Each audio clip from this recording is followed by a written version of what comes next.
I just want y'all to know, Tony's in the house. He's cooking it up. He's gonna win this tournament, baby. All right, so let's go ahead on. Johnny Jaguar, what's happening, baby?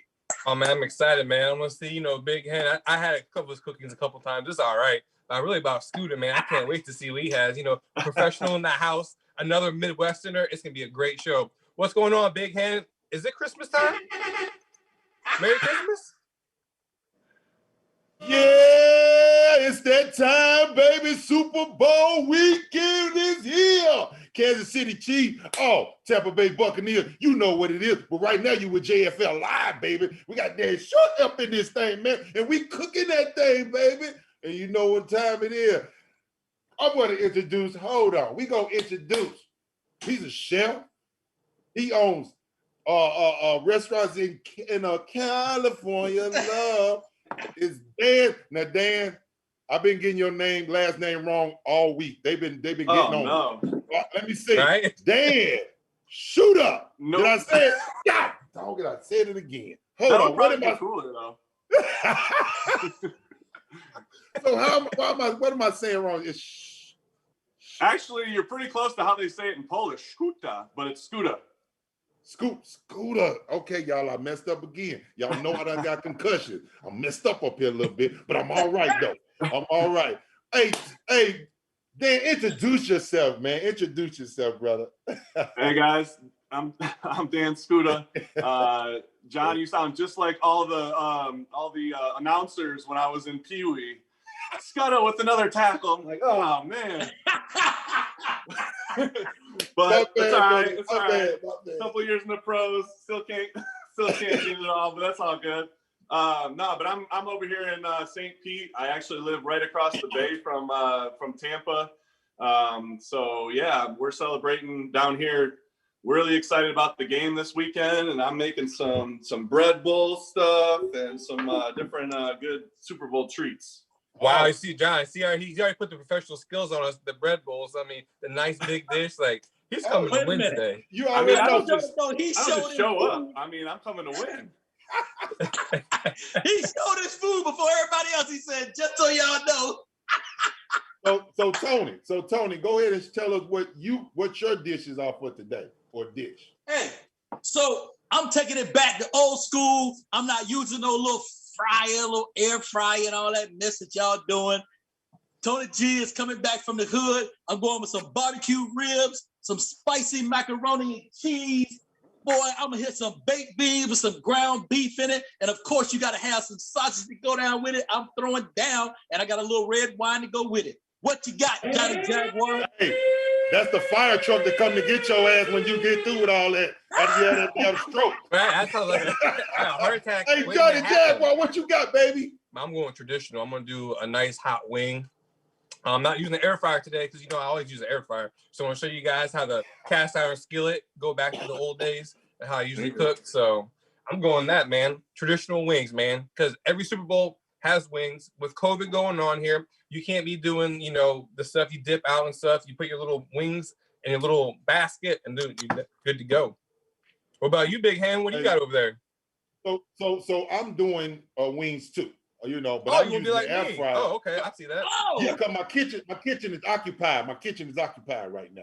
It's occupied. I can't even get in it right now. So I'm gonna use the air fryer. Then I'm gonna do my Crumpy's wing. I said Crumpy's. Here they come. Here come Duval. Crumpy wing off the chain. It says from Memphis, Tennessee. I brought it into Crumpy. Brought it into Jacksonville. But it's my Crumpy's wing, man. They marinating right now. They go in the air fryer because I don't feel like dealing with no grease right now because I'm trying to get slim. I got to be fine and come on. You know what I'm saying? You got to look good. Hey, when you get through playing football, I learned the hard way. I was 420 pounds at one time. That was too much. That was too much on Big Head. So I had to start being smart and doing the 20th century stuff right now. So this is where we at. But Tony, what we got in Tony's corner? What's happening, baby? Listen, talk to us. So today on Tony's, we're gonna talk about this right here. It's Black History Month. There's a lot going on in the world. So what I want to talk about today are leaders. Who's that leader that impacted your life? Doesn't matter if it's a manager, doesn't matter if it's a coach, So I'm gonna start with John. John, who was that leader that impacted your life coming up? Who was that coach, that head coach, that position coach, whatever, that impacted you? Well, I had, man, Terry Watson, may he rest in peace, Bailey. These are all the guys from the community center. So I had my community center when I was going there, Bailey, Miss McClain, all them, and then going to that, it was my coach Fitzgerald, and then I was Mr. Starling. These were coaches, that were fathers, but those are the guys that I saw. And then, of course, my dad. My dad, he had a hard time, but he was still there, and I still learned from him too. But I also learned from the other people around. So that's how it came. It's always been coaches. I don't know. It's just as athletes, that's how we can relate. It black or white, it doesn't even matter because we all go through it. That's right. And it just seemed like that was your dad. That was that other dad that you can, man, I'm going through, and can help you through it. If your other dad wasn't there or couldn't help you, you always had that second dad, and that's right. That was for me. It's like that in life. We always have, businesses don't prosper if they don't have good leaders. Right. So even owners that have managers and directors that work for them, sometimes you have to go back and make sure they're in check so that your business is running successfully. So now I'm going to go to Skuta. Skuta, who was the manager or coach or leader in your life that made a big impact? Oh man, I feel like I've had a lot. Definitely my family has had a huge impact on me with how hard they always worked and kind of showed me how to be a man when I was young. Yeah. But there's a guy named Jeff Fitzgerald, he coached for a long time, coached linebackers, and he coached me when I played for the Bengals, and he really taught me how to be a pro and really get after it every single day. Just an amazing guy. I mean, he was super strict now. Like you're one out of place. He's probably getting up in you, but amazing guy. Not many guys. As you guys can probably say, like a whole lot of coaches don't really coach you when you're on practice squad or when you're on the scout team. Right. This guy coached me hard every single day, no matter what I was doing, and it made me really good. So I appreciated him for that. Wow. Man, What about you, Johnny Jaguar? Go ahead, Johnny. Oh man, my basketball coaches growing up when I was younger, and then my martial arts senseis. I think, like you said, you're always constantly getting new people in your life. So when you're younger, you have those stage of people. You know what I'm saying? When you're like your teens and early 20s, you have another person. Then when you get older, people are put in your life. So I mean, those guys when I was younger, I ain't gonna lie, you and Tony. Now as an older person, seeing how you guys do it, I mean. I think y'all done show me a lot. So yeah, y'all my 30s up mentors right now. So appreciate that, John. Appreciate that. So now just one of my things that I would like to do this is about Black History Month. I would just want people. Wait a minute, John. Hold on, I just want to tell my thought real quick. Can I get my thought in? Because Tony, I'll be forgetting. I got that problem. I'm trying to just. You need to say something? No, let me say this. So anyway, I just want people to educate themselves. That's one thing I learned from homeschooling with the kids. I just started teaching them and showing them, and and it's more and more stuff. We read the books. I mean, there's so many books out there. I'm showing it. Don't know who the author is. I'm just letting y'all know what we're doing. Knowing the rights, it's just basic information, just to inform yourself. And it's more and more stuff that's coming out that's new to me that I'm like, wow, inventions and things that black people have done, and it just want to be acknowledged. That's all. Just want to acknowledge it and put it in the books as history now. You know what I'm saying? So that's just what for Black History. I want the thoughts out there that for that for big hand. So Tony, let's go back to you then, big dog. All right. So I will say this, Johnny Jaguar, you're right. Sometimes you have people that influence you early, and then you have people that influence you later. Early, Major Russ, my old commander, was my big influence when I was in the military. And then later was a guy named Mike Falco that really taught me how to calm down and how to treat people well when I'm managing people. And then That's the one Newly. kicked your ass. That's what you told me about that. Say he wanted. But Falco didn't play. And Newly, I'm just learning. You know, and it tells you that you can learn anytime. I met this guy named John Farina, and he's been a big impact in just watching him and listening to him, and it's really funny because, you know, I think that people need to remember that you can learn from anybody. Yeah. And so I call this guy like a lot of times every day because, you know, every day I just like to hear that voice and see what he's thinking in his head.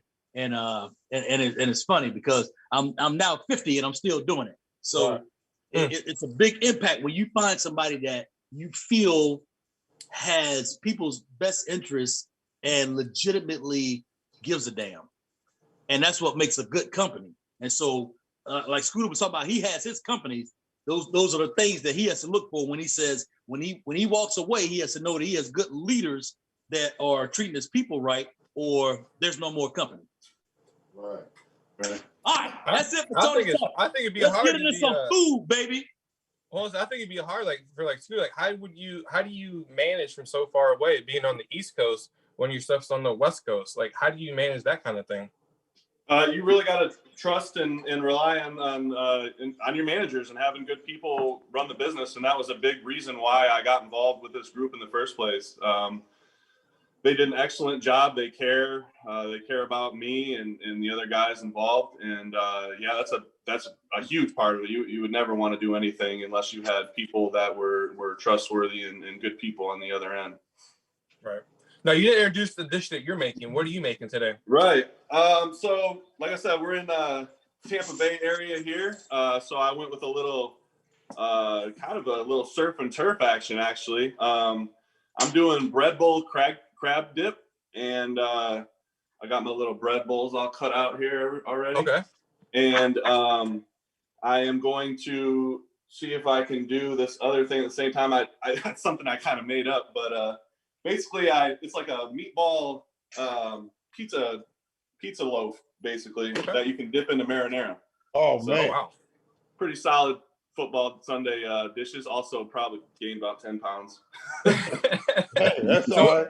So what's in your crab dip? Tell everybody how you make it. The crab dip? Yeah. So I do a lot of fish dip and crab dip. I fish a lot. I go out and catch my own fish to do a lot of my stuff. But I bought some Alaskan king crab this time.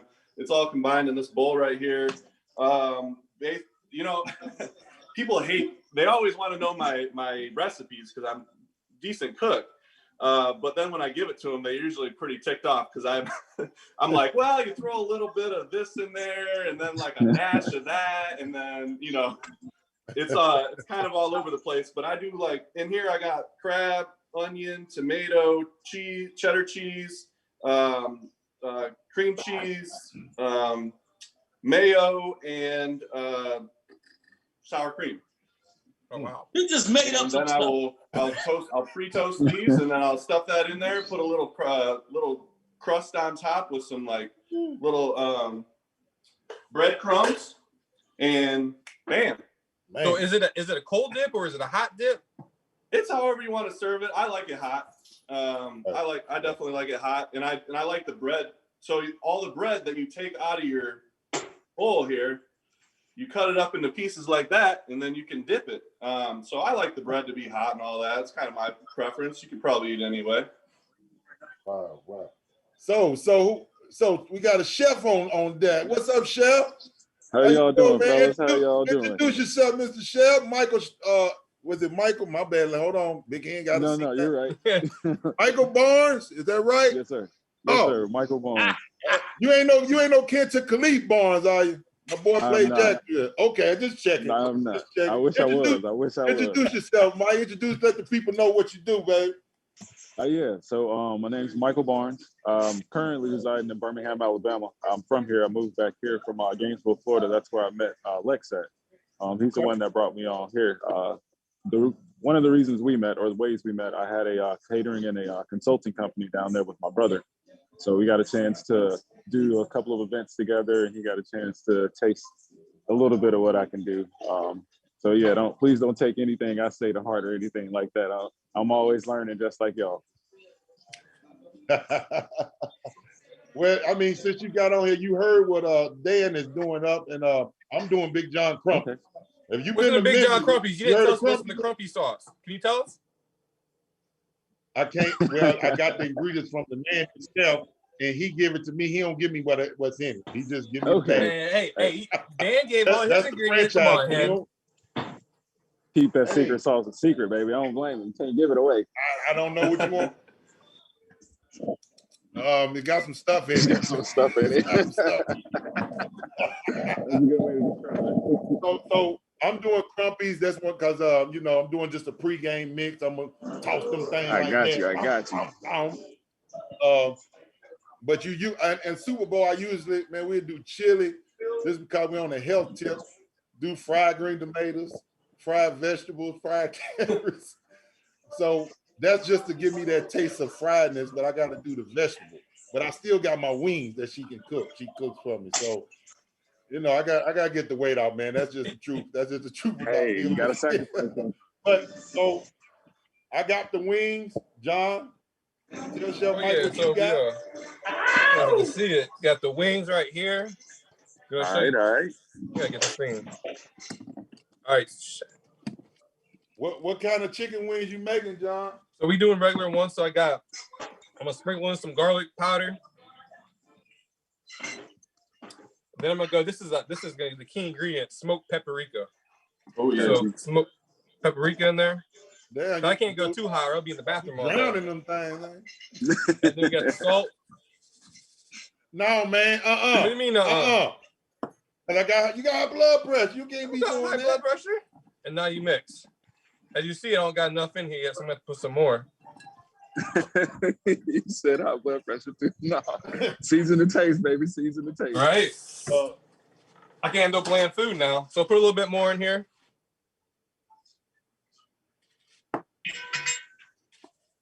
I hope nobody come to eat it. I'm just gonna let y'all, everybody violating with Big Hen right now. Hey, man. I might be violating. I ain't in the kitchen, but still, I got gloves on. I got All right, gloves you can on. see right here. Dan, what you doing over there, Dan? I got gloves on. You just need to make sure you wash them hands. That's right. That's true. You gotta wash out the every. Ain't that right? Out the every month. Oh, yeah. Supposed to. Before you go, yeah, you supposed when you touch meat, when you done with touching meat, wash, and you go to the vegetables, you gotta wash. And I wish y'all could be in this kitchen and smell the smoked paprika. This is what makes these wings. Hey Tony, you gotta tell Chef what you cooking real quick. All right. So Tony's going back to the traditional days. We're not doing the air fryer foolishness. Oh, So I like to if hear. you look down right here, we got some ribs going on. I like it. Sauteed in some red wine. I just threw some smoked sausage in the back of that. Very We nice. go up here. We got some baked beans, which I'm getting ready to throw some ground beef into because that's how we do it in the hood. You can't have baked beans on Super Bowl food, man. Oh yeah, you gotta have baked beans on Super Bowl, baby. That's how we do it. And then you got some spicy macaroni and cheese. I said spicy macaroni and cheese because that's the only way to do it, with a little bit of sugar and a little bit of paprika and a little bit of peppers. And then we got some shrimp with some peppers cooking right now. Throw that on the side. Over here.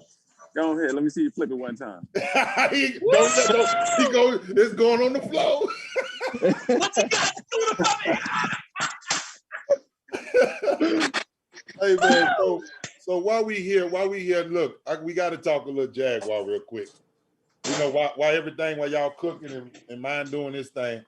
So me and John, I had this question in, and I've been looking at it online. I don't know if anybody else been seeing it, but I done seen quarterbacks and broadcasters talking about the Trevor Lawrence and Justin Fields.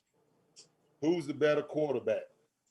And right now, it seems like they saying Justin Fields. That's just what I'm hearing. I ain't saying I'm choosing, but they Hall of Famers. What is the take I was trying to tell you, John, is they must be seeing something on film when they watch them play. And that was the difference. I'm saying how they read the defense. Can they find and pick up blitz? How they picking up blitz? How, all that comes together when you're trying to build a great quarterback. And some announcers or some pro quarterbacks said they saw it more than Justin Fields. That's all I'm just saying. I'm just reading what the tabloid said. So that's what are y'all thoughts on just that alone? If y'all know anything about it. Johnny? Gentlemen, I'll let you take on that one. Okay, go ahead, Mike. Go ahead, Chef. Go ahead. Somebody chime in on that one. I mean, you already know. I think Trevor Lawrence is the man. See, I'm not going to say Trevor's not the man, but why they've got Justin sliding so far, I don't know. In my opinion. I mean, true, but Trevor's playing at Clemson with the same amount of talent, if not more. Right. And if that's the case, Trevor underperformed this year, especially if you look at what Ohio State did to him, because Justin looked like the man until they ran into Alabama, of course, because more talent all across the board, period. But I don't think Trevor's that far ahead of Justin, in my opinion. I don't think he's that far ahead. Don't get me wrong. I think Trevor's got a little bit better arm talent, a little bit better. I think as far as mobility, you got to give both of them that. Size, you got to give both of them that. Decision-making, who would you think is the better decision-maker, Trevor or Justin? See, that's what they said. They saying Justin. That's what the other quarterbacks are saying. And that's what I was just like, okay, wow. Okay, I'm going to go down in history for saying this, and I know I'm going to get a million texts about this. I hate to say this. I do. I'm about to go to church tomorrow for saying this. But I got to go with Johnny Jaguar because I'm telling you, I watched Justin, and he made some bad decisions. I can't get over that last game. It was horrible. He just did not ever get in a rhythm. He never really figured out what was going on, and then all of a sudden it was over. Now hold on. Okay, I'll let somebody else, but real quick, you just can't go. You can't look, man. You never can just go off of one game. When you analyzing somebody, you have to watch his progress all season. That's what I'm trying to tell you. This is what these guys are doing. And Dan, what do you think? Go ahead, Dan. So as far as what I've seen from the two, I like Trevor Lawrence a little bit better. But I mean, you're talking about how they sort of changed their opinion on the two guys in the recent days. So yeah, the tape's already out there. They probably saw the tape, so their opinion must be changing off of other things like talking to their college coaches, or one guy's got more upside, or one guy fits Urban Meyer better. That's probably more likely what they're discussing right now. Right. See, I'd agree with you on that one as well. I'm sorry about that. I was going to say, I agree with you on that one as well, because if you're going to judge based off of the last game, neither one of them looked good in their last game. Okay, yeah. That's true. So, John, this is for John and Dan. How do you guys feel when people evaluate you guys and you guys are about to go pro? Saying, he's better than you, or, try to, tell your strengths and weaknesses when they aren't true about, like, your weaknesses. Like, how did you guys feel about that? I think when I was coming out, I was just like, don't look at that film. Don't look at that.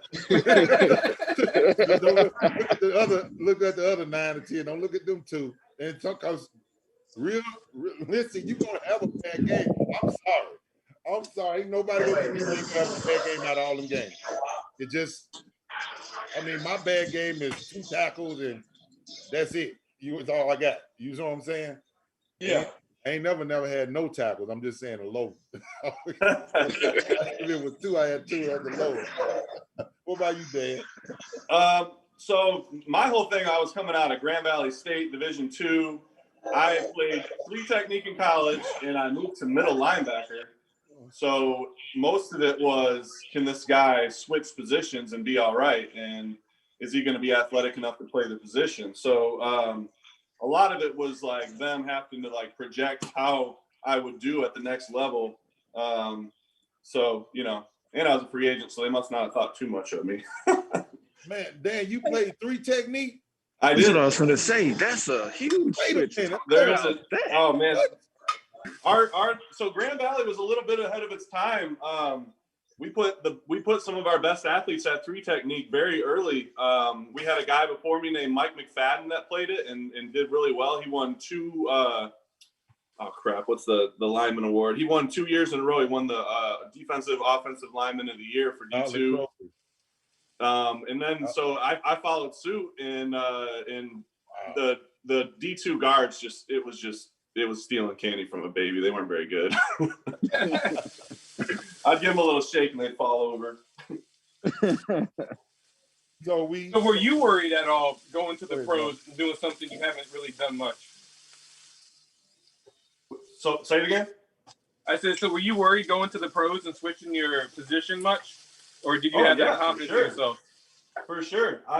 So I kind of had a choice to go to the Bengals and play linebacker, or go to Indy and play DN. And my thought was, I'll try the harder one first, see if I can do that, and maybe somebody else will pick me up as a DN later if it doesn't work out.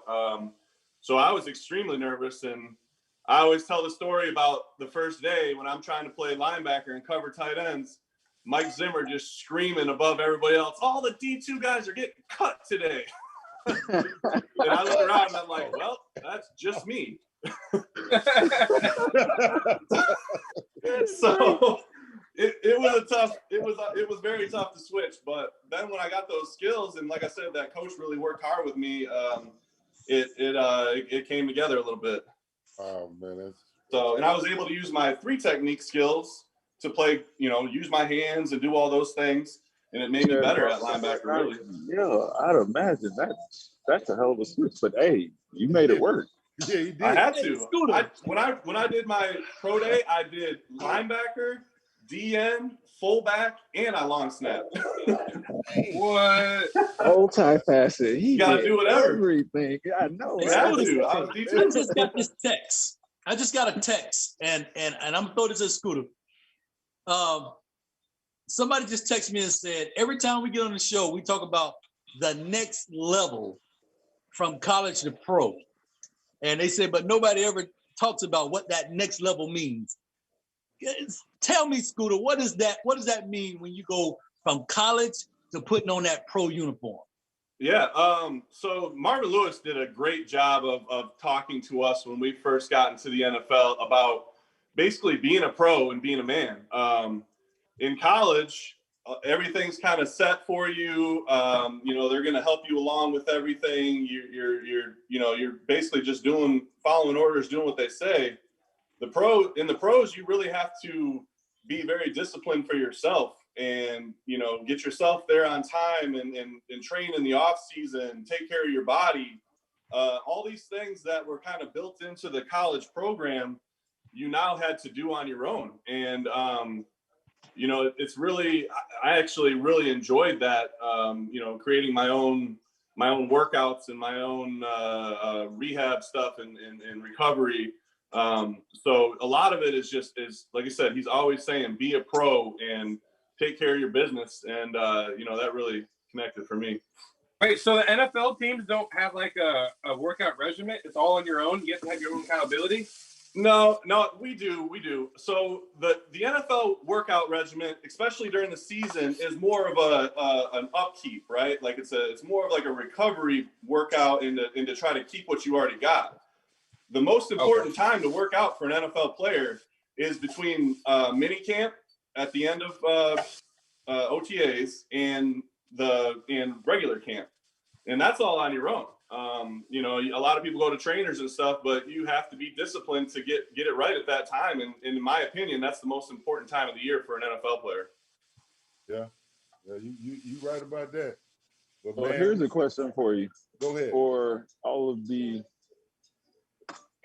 well, not all the, but did college, for those who went to D2 and some who played at D1, because I know we have a little bit of difference between both, did they both prepare you for that next step? As far as getting you in the routine, like he was saying, Mike Zimmer said, practice and play like a pro, or preach those habits to ingrain in yourself. Did they prepare y'all for that? Like saying, like going from Grand Valley State, or if you were over at Alabama, did the coaches help get you ready for that transition, or was it more so of the mindset that you had? Well, for me, I think Grand Valley was I couldn't have chosen a better place to go, to be honest. The Chuck Martin and the coaches there were extremely tough guys. They were hard on us in a good way. They expected a lot out of us, and I think that set me up well. It was a very professional atmosphere as far as getting your work done. They encouraged us to come in and do film in the off season or during the season. I'd come in between classes and stuff, and they'd encourage to do some of that. And the workouts in the off season, I did a little bit on my own. So they would help you create those good habits. Yeah. Okay. For me at D1, yeah, Coach Brooks. We also had Miss Jackson teaching us, how to be responsible, because she was that mother. We had that mother figure. Then we had, the coaches. So preparing us to be on time and doing things right, yeah. But preparing us for the money and how to do that, no. I love you, Tennessee, but you didn't prepare me enough for that. And was I ready? No. That's why I stayed back a year, because they said you were going to be first round pick. Now, this is a true story. Now, I'm going to go ahead and tell you. True story. I'm first round. I'm first pick, second pick, one or the other. I just won the Outland Trophy. So I thought about all that dang money. I know what it would have did for my mama and everything, but y'all don't understand. It was different for me back then. You know what I'm saying? Because I wasn't, what do you say? I wasn't ready. I wasn't ready for that. I could play football all day, but that, bruh, wasn't ready here. You understand? Millions of dollars. 19, 20 years old. Millions of dollars. I wasn't ready. And I can honestly say that that's why I stayed that one more year. Did I get ready then? They still didn't get me ready. So guess what? I'm trying to get a little bit from here and there. Still wasn't ready.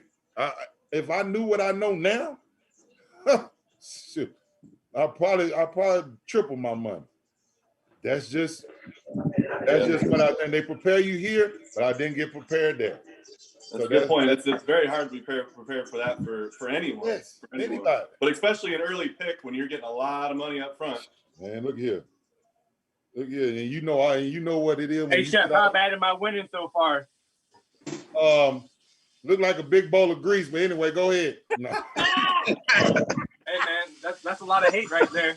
I know. I'm hating now. I like the sear you got on the wings going though. That look Hey, good. so what's gonna happen now? I have my oven set to 375.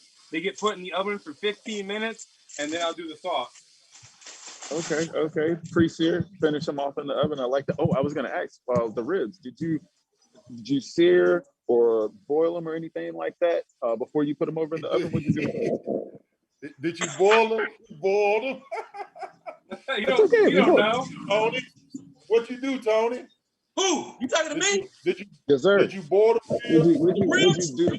Yes, sir. So I boiled the ribs, half water, half beer, with some good seasoning and a little bit of Creole seasoning and some onions in the water.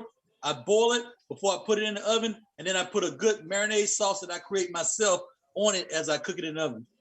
Okay, that's called temping. I like that. Hey, some people boil, some people don't. Are they pork or beef ribs? They're pork ribs. Okay.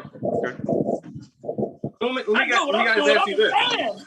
What got you guys into cooking? My brother and I, we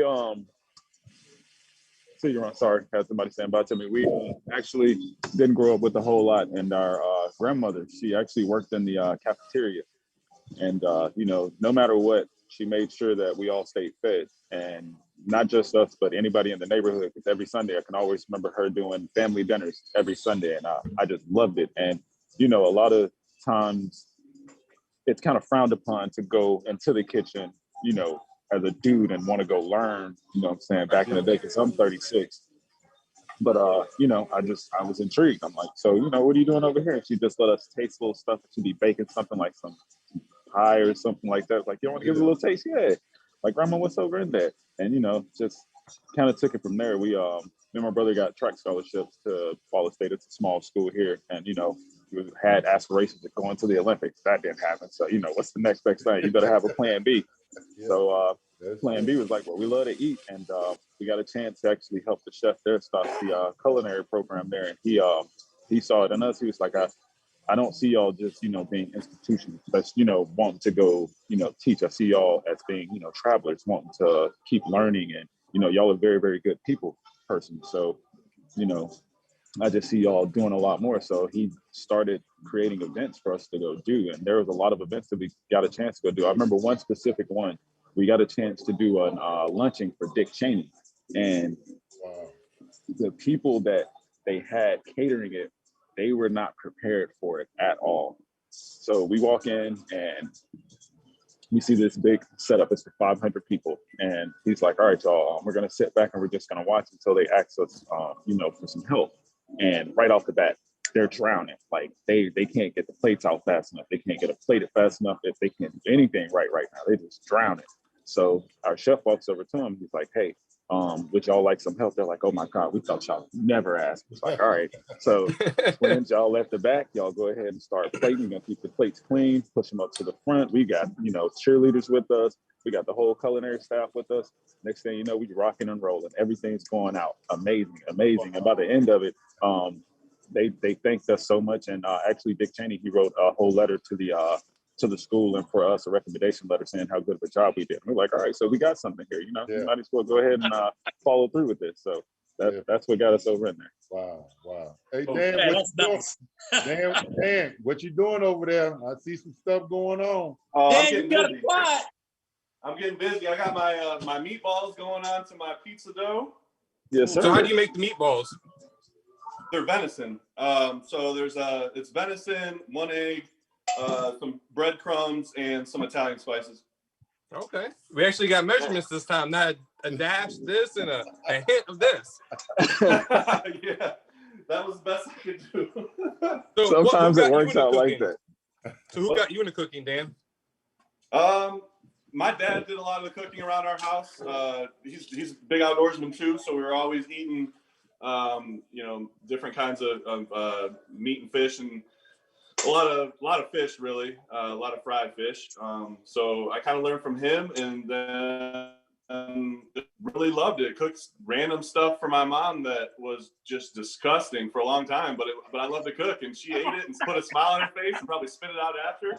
And but it was a lot of fun, and I still love to do it, and especially when it's my own stuff. Like I shot this deer, I caught these fish, or actually this is crab, so I didn't do this, but usually I'm, doing my own fish and everything. So with being outdoorsman and having more gamier meat, what's the key ingredient not to make it taste so gamey? Well, a lot of people do different things with venison. They'll mix it with a little bit of pork to put some extra fats in there and different things to make it taste a little bit different.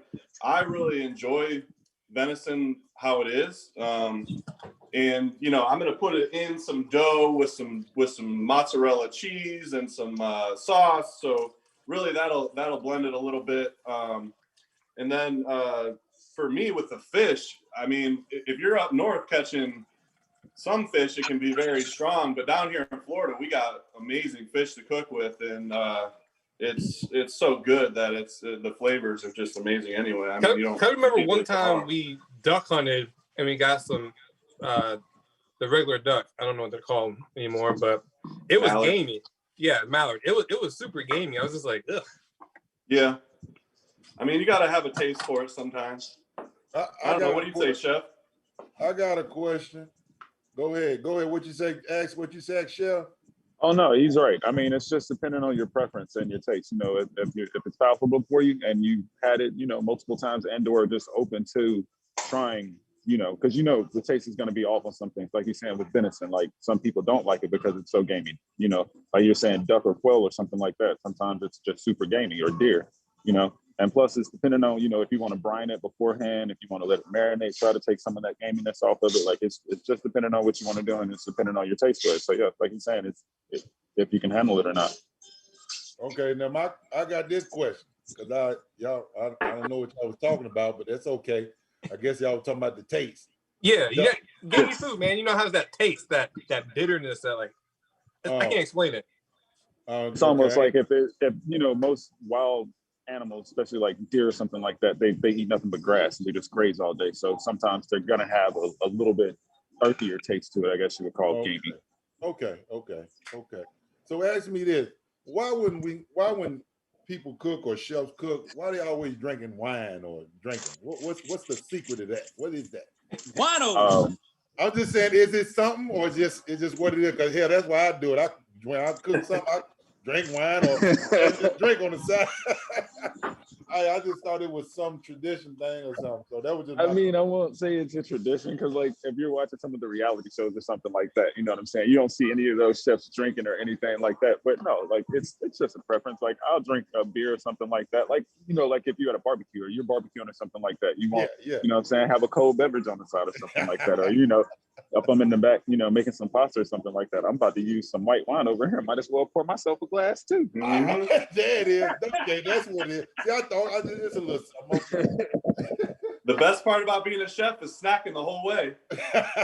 Then you're never hungry. So true. Yep. So true. But sometimes, I don't know if this happens with everybody, but it happens with me. Like, you'll snack the whole time, but once you get the meal prepared, I'm not hungry. Yeah. I don't want to eat any of it. That always happened to me.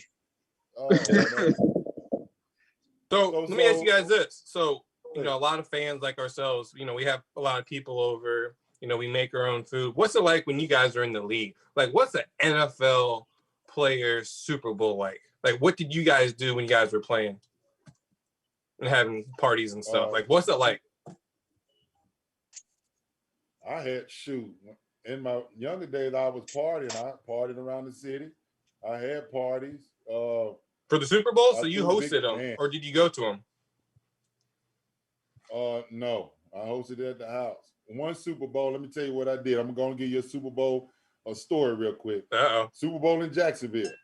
So I got 2 limos from Nashville and packed all the guys in.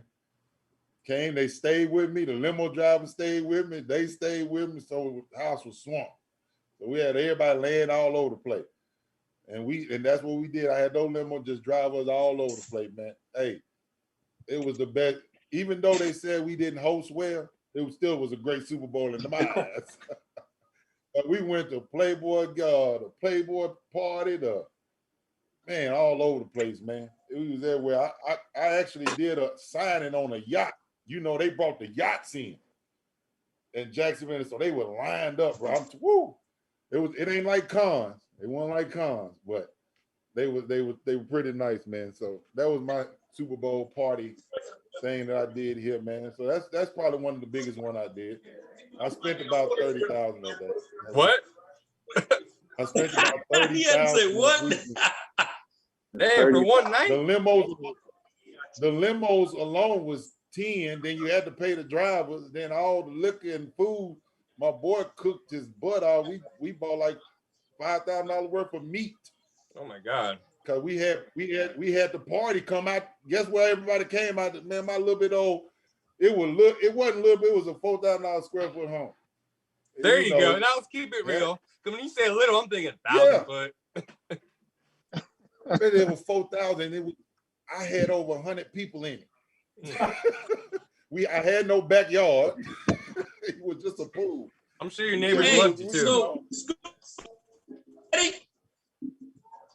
you're breaking up, Tone. You sound like a robot, Tone. Show y'all. I'm gonna go. Oh. Chef. Look at him. It's all right.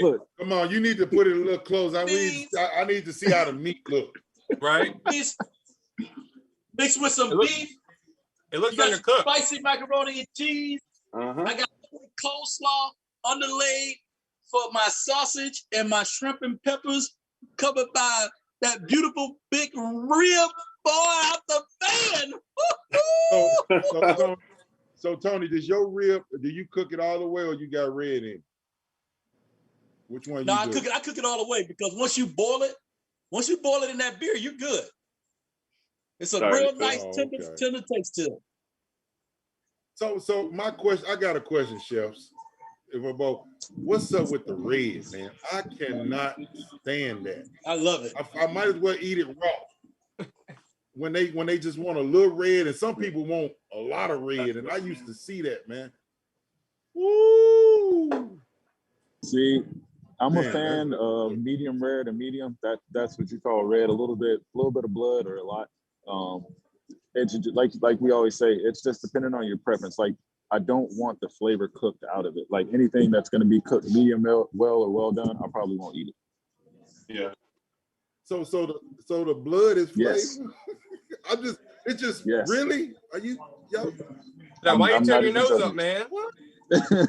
Because I'm just because that always been something I could never do it. I have to send it back. It'd be burnt halfway on the top by the time they give me my steak back. But I just thought you were just drinking blood. I thought they were vampires. No, most of the time, I never have to put any seasonings or sauces on any of the steaks that I cook or eat.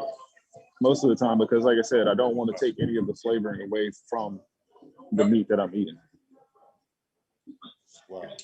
So, Dan, what about you? Oh, John interrupted you when you're going to answer. I'm sorry, Can you get Dan. Super Bowl My stories bad, for Dan. us, or what's a Oh, Skuta party I like? was just trying to show my little meatball thing before I put it in, my little creation. But put it in wow. the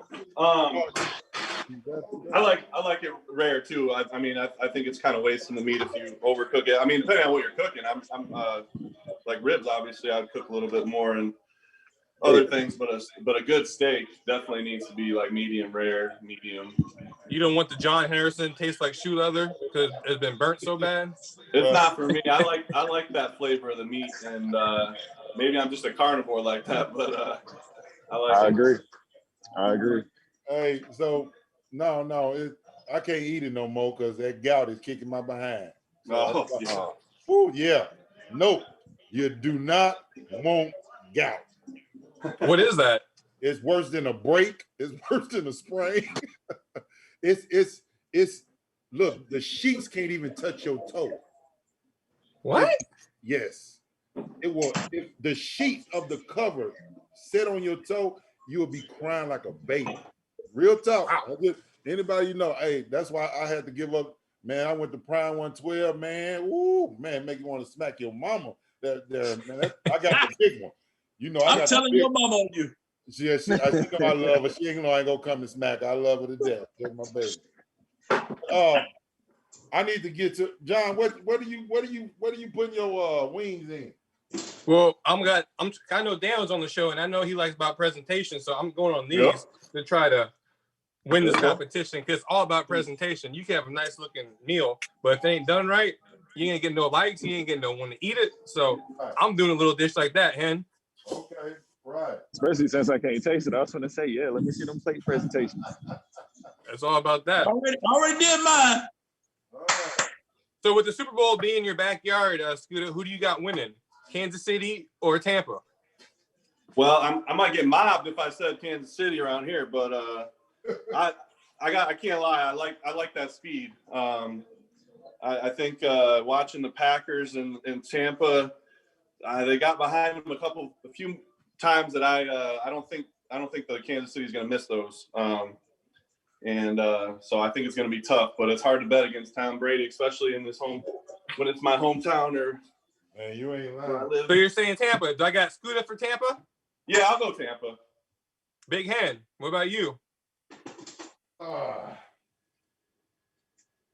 gonna lie to you. It's too many people on. I love them all. I want a good game. I ain't picking. John, you're dodging the question. Who's gonna win?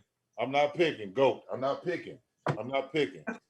Chef, who do you got winning? Did you hear me? You didn't hear me. I heard you. I'm gonna let that slide. I said goat. Oh, okay. All right, so we got two Tampas in the house. I'm calling Tampa. I mean, come on now. Like Skuta said, Tom Brady's the GOAT. I mean, Winston had the team last year, and they couldn't even make the playoffs. Tom's here 1 year, and he went to Super Bowl. In NFL, that never happens. A quarterback doesn't leave a team and usually goes to the Super Bowl that same year. So I'm calling Tampa. Can I pause and say I'm putting a little vinegar in here? Vinegar? Yeah. So y'all got three of y'all going to Tampa. I'm putting my crumpy season. Gotta shake it. Hold on. Keep that question. Hold up. All right, so I usually have my carrots and stuff. Then here you go. Yeah. Oh, look at you over here. So this is just the crumpy season. This is the crumpy season just with the season on it. You know what I'm saying? The other one gonna be lemon pepper, you know, because I love my lemon pepper. So, you know, this is my tossing. I'm tossing that thing. That's pretty good, man. Look at it. I'm surprised it's not over your lap. Yeah. I worked the crumpy business for a little bit, so I had to get back there and work. Then I just throw it on the dish like that. Then I usually put the carrots on the side and then the fries and stuff like that. But ooh, they steaming out there. That's an air fryer, y'all. That's that air fryer. Woo! Look, go on here. Go on, eat one. Eat one. I know you want one. Go eat that thing right there. Is that parchment paper too? Yeah, man, I got it. Yeah. You are a professional cook too as well, Big Hen. I mean, I had crumpies, 2 of them locations. Hey, Dan, you got to tell the people, man, because I know we get into a certain end of the room. Where your restaurants, man, in Cali and stuff? Well, they're called the Limon Rotisserie. They have them all over the San Francisco Bay Area. There's one in Burlingame, 2 in the Mission District, 1 in Walnut Creek, and actually 1 in the International Terminal there at SFO. So it's really become a household name for the people in the area. I actually just sold out of it, but it's great food, great people. It's definitely worth your time if you're out in San Fran to go check them out.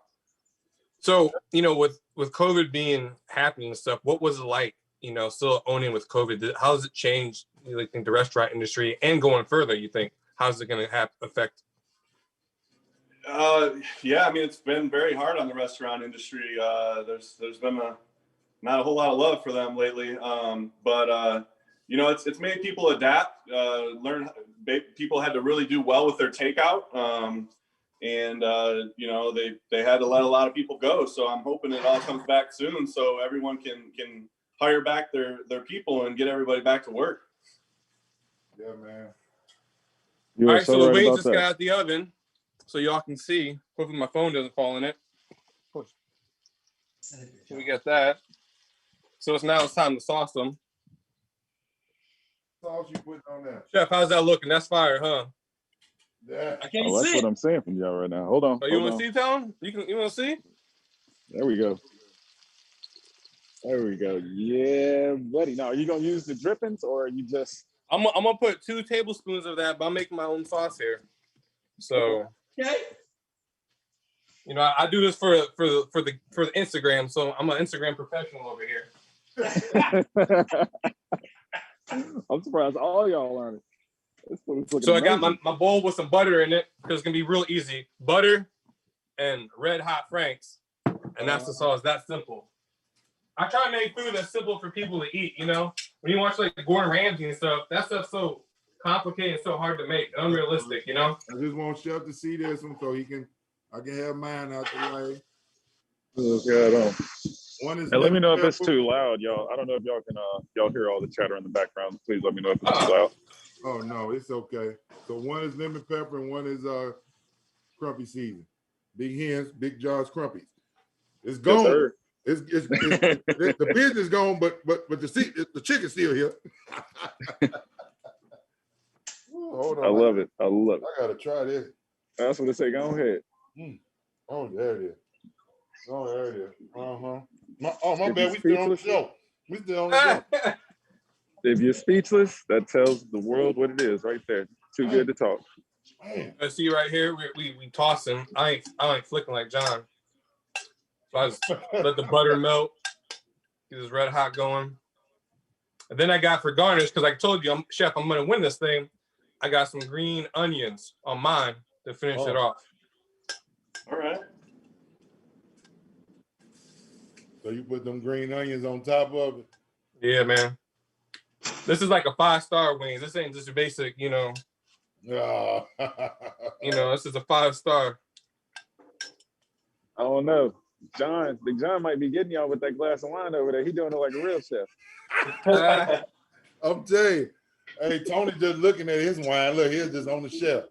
Now, you know you're a bachelor. You know you're a bachelor. You just got everything on the shelf. Let me ask you guys this. So a lot of people say, is it hard for you guys to watch football games? Like, do you guys analyze, like, John, you play D-line, Skuta, you play linebacker. Is it hard? Do you, like, focus on that position, or can you be like a fan and just watch and enjoy and not analyze? For me, that junk is hard. I don't know why I keep looking at the D-line and O-line. I can't, it's just, I don't know. It's just, that's just where I am, I guess. What about you, Scoop? I do look like a lot of, I mean, especially pass rush. I watch the D-line a lot. I like to watch kind of like guessing the plays, you know, if a safety comes down in the box and they're switching the play to the, you know, switching the direction of the play and stuff like that. Like I kind of like to do my little mini Tony Romo over here and guess the plays and whatnot. So what's your percent? What's your percent usually, you think?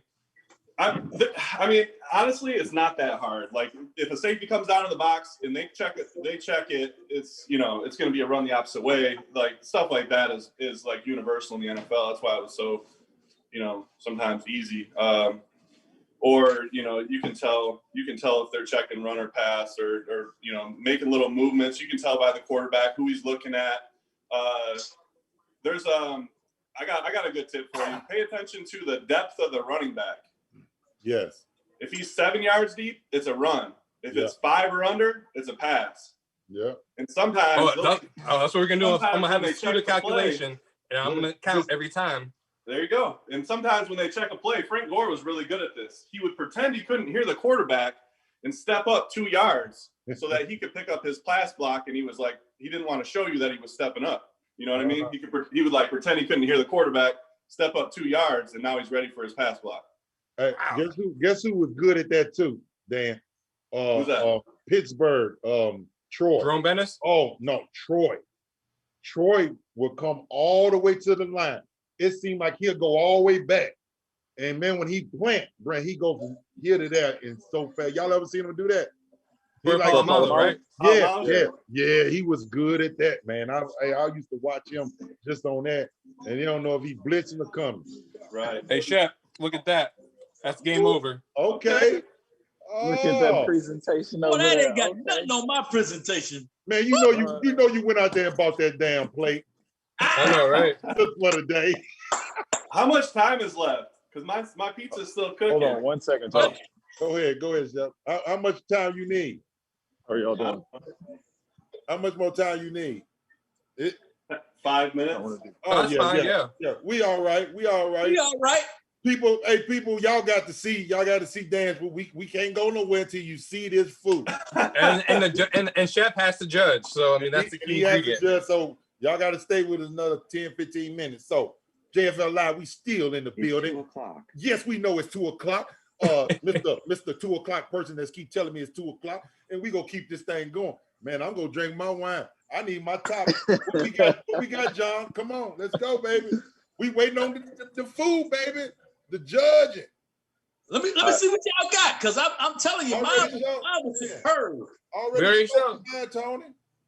I love what I'm saying. Oh, but I do have a question for y'all, because I'm a huge Florida fan. My brother's a huge Georgia fan. Do y'all enjoy watching pros or college more? Oh, pro only. I can't watch college. I tried moving down here. I'm from Indiana. We didn't really watch college football like that. It was basketball, and I just can't get into it. It doesn't excite me. Yeah. I like pros. Even though I'm a Florida State fan, I like pros. I watch when I start watching, I watch more pros in college. Yeah. I don't know why that is, man. That's crazy. I'm the same way. I like watching the guys that are the best at it. College, it feels like one good player can take over a game, and that can happen a little bit in the pros, but it's more like the full team, I think. So what was your first year like? Because with the Jags, they got Urban Meyer coming in. You know, they say it's going to be a big shock for him from college to pro. What was it like for both you guys going from college to pro? Yeah, it's gonna be a challenge. It's hard, yeah. Yeah, it's gonna be the biggest challenge. You trying to learn a whole new system. You trying to learn. First of all, you trying to learn to be a pro. Then you got to learn to be a man. Then you got to forget you got bills to pay. Man, you got all that. Then your family coming out there. Then people you ain't never heard. Look, it keeps going and going. So you got to remember at all that. Don't just keep it just saying it's just football. No, man, we got a whole list. Right there, right there. We got a whole list of things that you got to put in as a 20-year-old kid. Right. Yeah. Yeah. I mean, all that, and you didn't even talk about half the stuff you got to do on the field, you know, and it's a lot. It's a lot for a young man. Playbook that thick. Right. That's the question I was gonna ask. What does a work week look like for a professional? A work week? No sick days. I know that. Well, you got Tuesdays off, and then it depends on the coach sometimes. Come in Monday, workout Monday. That's how we did a workout Monday, then get film. Off on, is it Tuesday we off? Yeah, Tuesday we off. Wednesday hard day. Thursday midday, medium day. Friday a walkthrough session with your helmet. Saturday a walkthrough session without your helmet. Sunday. We're trying to see like what's the day like? So Monday, like what time do you get to the stage? Like a breakdown. Are you there at 4 in the morning, 8 in the morning, 10? Like 8 to 9, 8, like 8 or 9, whichever one. Whatever you say. Monday was mostly focused on the last game, where you're reviewing your play, talking about things you did wrong, and then usually like a short thing on the next opponent. But you don't really do much other than that. It's mostly meetings. Tuesday, and then you get a workout in sometimes, and then Tuesday usually it's off, but like a lot of times you get a workout then too, because you have to usually get 3 per week, or 3 or 2 per week depending on your team.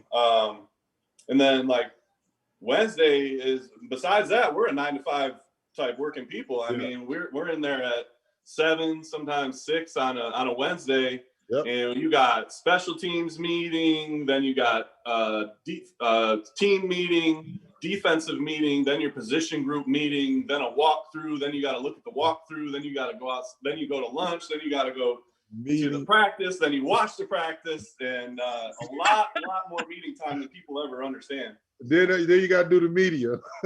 Yep. Yeah. Hey, Skuta, let me ask you this. So put yourself in these shoes for a minute. You're a rookie. Is it harder for you as a rookie to work for a guy like Mike Tice, who's a bona fide hard coach, or Urban Meyer? For me, I just like the guy that was like the same with everybody, you know. And I see Mike being more like that. I don't know Urban, you know. I just really a consistent guy. I don't care how much he yells at me or anything like that. I just want a dude that's consistent, and I know what to expect every day, you know? Like Coach Bradley, I think he was, when you were here, Coach Bradley was a coach. He was pretty much like that, am I right? I got no comment on Coach Bradley. I'm judging the competition.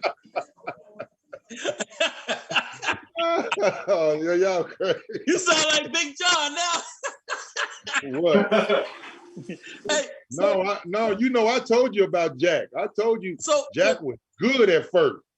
He went up, then he went all the way down. He just got the big head. That's all, man. People do that, and that's what happened. So I'm a big fan of Mike Tice, and when he was here coaching, I thought for a long time he was going to be the head coach. And then as I talked to players through the league, there's all right, hold on, I'm pouring my pizza out loud. Here you go. Here you go. Here you go. Let's see it. Oh my goodness. God, it looks good. All right, I got a lot going on here. Okay. Let me see. All right. I don't know if you guys are ready for this, but come on. You ready? Yeah. Let's see this thing. Okay, hold on. How do I do this? Thing around. Can I do it? Yes, you can. You do whatever you want. Oh, we got marinara, pizza loaf, little crab dip in the bread bowl, and then the bread that I dug out of it for the. Just do a little bit of. Oh, don't do it to him. Don't do it to him. Oh man. Oh, you got the crab. You got the crab in it. Oh no. Oh. It's kind of messy, but it's good. Man. Well, Dang. Oh man, that look good. Chef, it's all in your hands. Y'all, I'm gonna just go ahead and say, great view, by the way, Dan. Wow. Dang, that look good. I gotta give it to him, y'all. Presentation was great. He got the bread bowl with the crab dip in it. And he even did a feature on y'all. He went zone 3 on y'all. I gotta give it to him on that one. That I'm gonna give it to. I want to give it to him too, Chef, because that show look good as crap. I'll send you guys some. Hey, I'm gonna expect that cooking when I come down, man. That's what I'm expecting now. Hey, Oh Skuta. yeah, all day. So I want to say this. I knew I should have said, well, the show's over. It's 2 o'clock.